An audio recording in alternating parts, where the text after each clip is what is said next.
Asian Media Network viewers. My name is Karen Nguyen, and I am Program Coordinator from a nonprofit named Asian Pacific Community in Action, or for short, APCA. I will be your host for today. In today's show, we have again Dr. Prakash Katesha. He is a public health specialist and have expertise in public health and is a part of our APCA team. For today's show, we'll be talking about vaccinations for children and adults. Hello, Dr. Katesha. What is vaccination and immunization? Do they mean the same thing or are they different?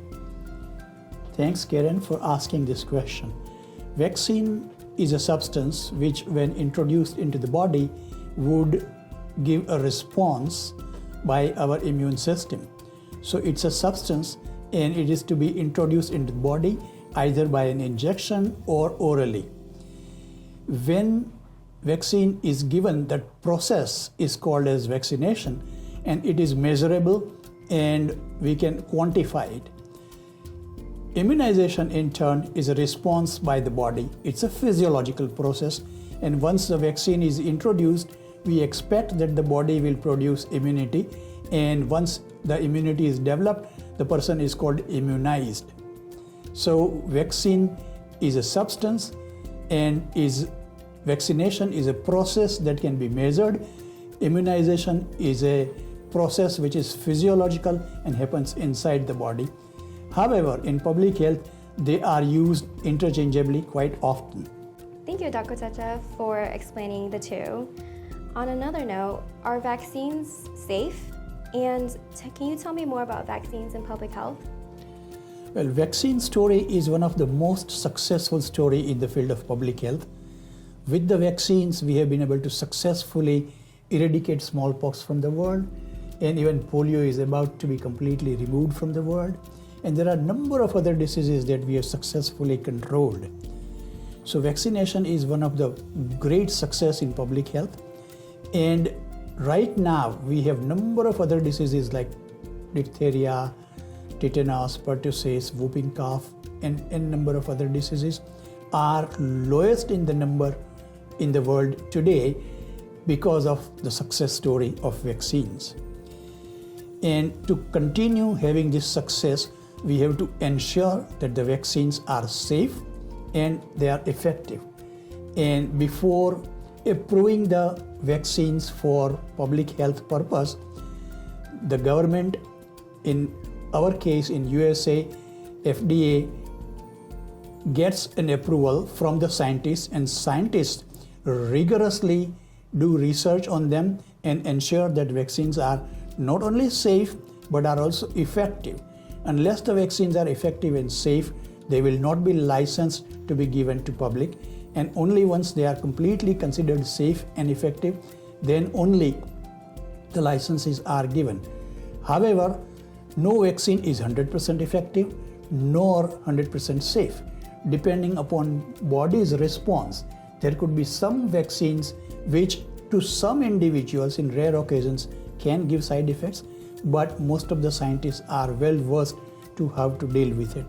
But overall, the benefits far outweigh the risk of the vaccine, and therefore vaccine has been a very useful tool to fight against the diseases. Thank you, Dr. Katesha, for letting us know the benefits definitely outweigh the risk. In that case, why is immunization important? As I mentioned, immunization is the most successful story of public health, and immunization is the most important component of primary health care as well, and it is a basic human right.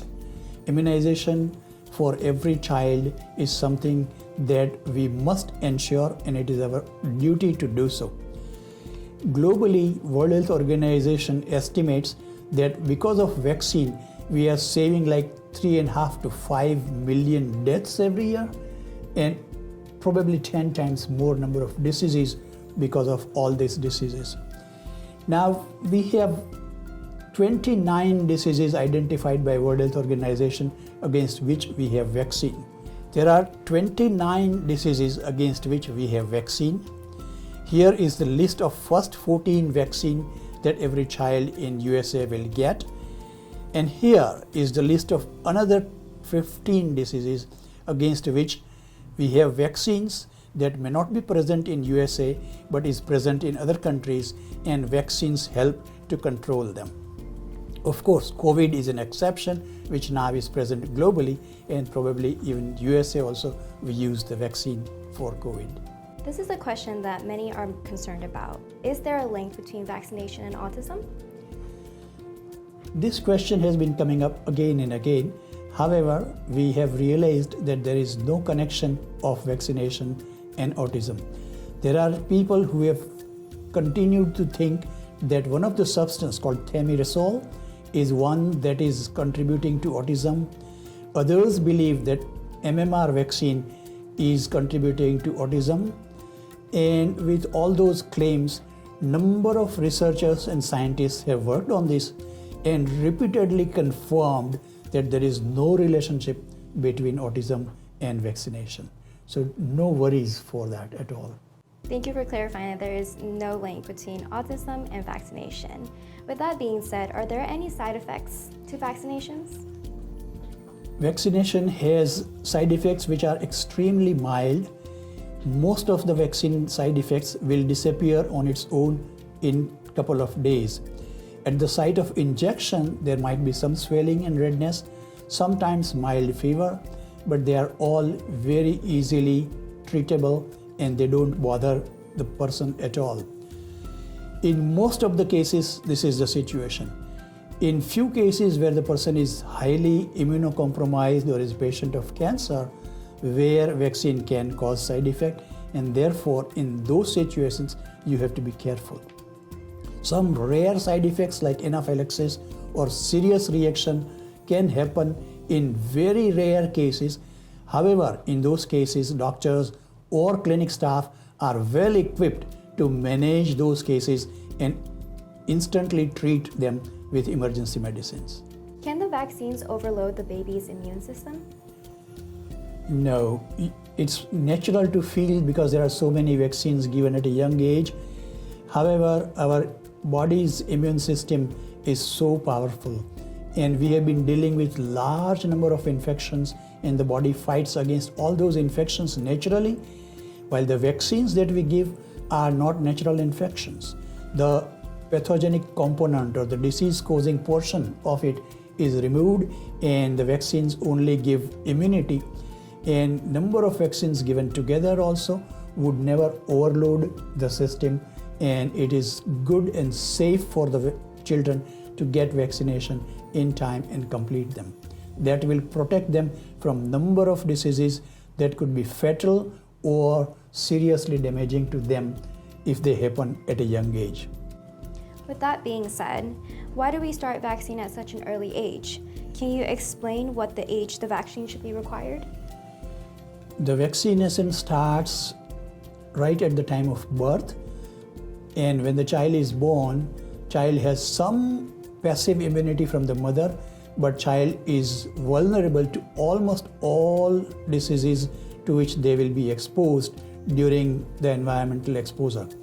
As a result, earlier we start vaccine, better they are protected, and therefore vaccination begins at the birth and continues. And here is the schedule for entire vaccination.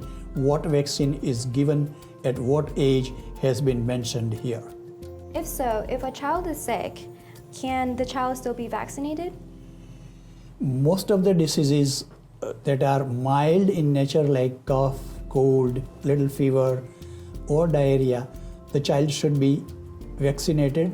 However, it is best to talk with the child's doctor, ensure that it is safe, and once the doctor approves, the vaccine should be given.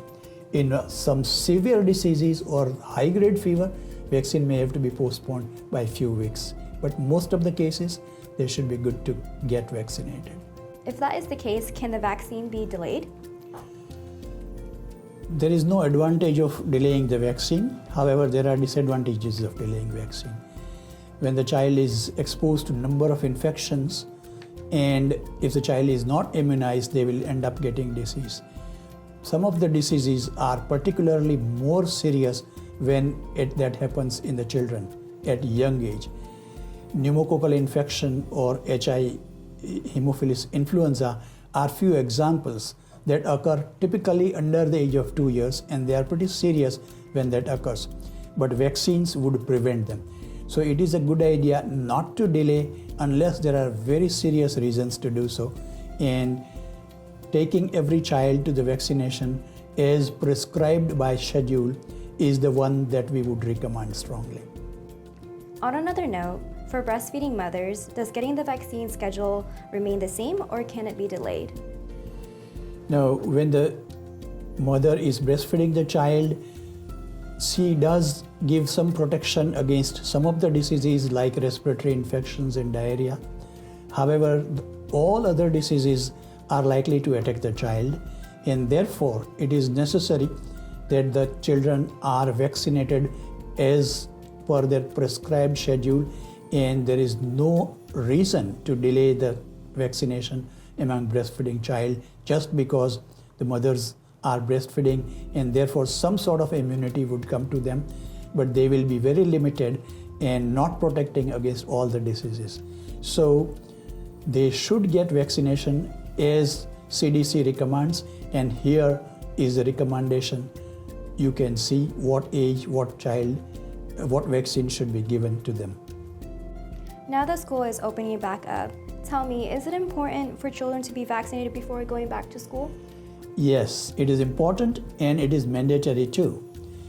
If there is no vaccination, no record, there are no admissions given. Children are required by Arizona statute to get vaccination done, and unless they produce vaccination documents, they will not be admitted into the school as of now.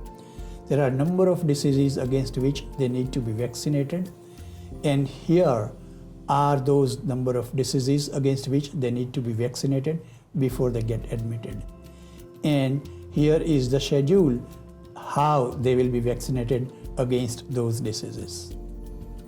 With children being vaccinated before they enter school, how is the data showing for the vaccine coverage? Is it successful? Yeah, it is fairly successful. Most of the children are vaccinated over 90%, and here is the data that suggests that the vaccination coverage is fairly good. In last 2 years, we have seen slight decline because of COVID, but the decline is hardly 2%, and overall vaccine coverage is good. If some of the vaccines are left out and not given, there is always a catch-up round possible, and by those catch-up rounds, they will get all the remaining vaccines and will be completely up to date for their vaccine status. This is all very encouraging, Dr. Patecha. So, like all of these vaccines, is COVID vaccine for children also showing equally a good response? I wish it was. However, we have realized that despite COVID now realized being common in children and vaccine made available for all ages above the age of 6 months, the vaccine coverage among children is not good, as you can see in this slide.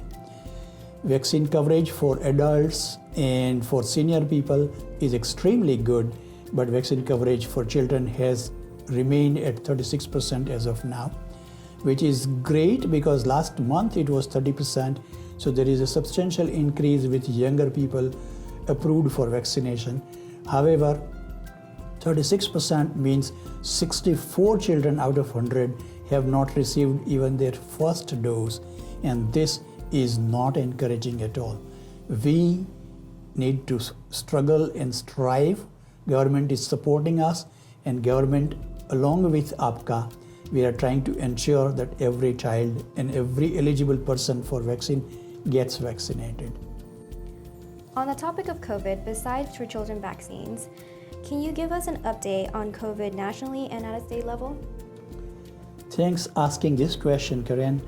We almost believed that pandemic is over. That's not the case.